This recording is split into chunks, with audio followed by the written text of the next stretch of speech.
windows of my apartment began to rattle, then shook violently with each gust of wind during the storm on the evening of September 7th. I had reinforced the windows with tape and pushed all heavy objects towards the glass doors. Along with the wind, heavy rainwater began to seep through the gaps, leaking into the house.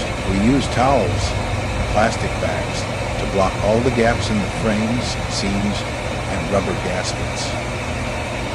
But then the wind grew stronger, and the rain intensified. The power went out.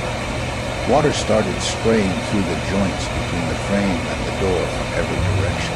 We were helpless, retreating to the safest place in the house, trembling while waiting for the storm to pass.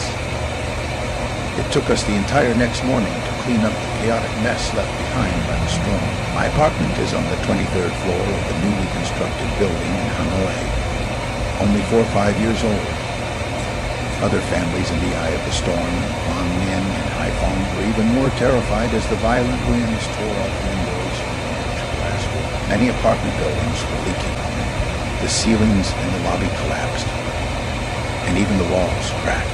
Super Typhoon Yagi exposed many issues with construction quality and safety standards, especially regarding the protective structural systems like windows, walls, metal frames, and glass facades in high-rise apartments. Unlike regular houses, apartments are significantly different in terms of volume, height, and structural organization. In abnormal weather, especially storms with strong winds and heavy rain, diverse and complex load pressures affect the external protective structural systems. When safety incidents occur, the damage is often substantial. The stability of the window, wall, and glass facade systems in such buildings is ensured by 3 main criteria: design, shape, position, material selection, and manufacturing and construction quality. These 3 criteria are currently causing significant concerns about safety due to the lack of monitoring systems and difficulties in quality assessment, even among professionals. The windows, walls, metal frames, and glass facades in high-rise apartments are often rattled and blown away during storms and hurricanes due to poor material quality. Large gaps between assembly components and substandard installation. Water leakage may stem from poor quality materials, cracked surfaces after a period of use, and low-quality rubber gaskets. The structures are often not reinforced with joints and sealant to ensure watertightness during installation. The step of applying specialized sealant to block the gaps between the windows and brick walls is often overlooked, so the structures cannot withstand the water presses effect due to the pressure difference between the inside and outside during heavy rain and strong winds. Therefore, many countries worldwide pay great attention to monitoring these details when designing high-rise buildings. For example, they require testing the design models of the buildings in wind tunnels to make necessary adjustments to ensure the structural shape and protective shell system of the building are safe. In Vietnam, in recent years, many experts have pointed out the overuse of glass in the design of high-rise facades.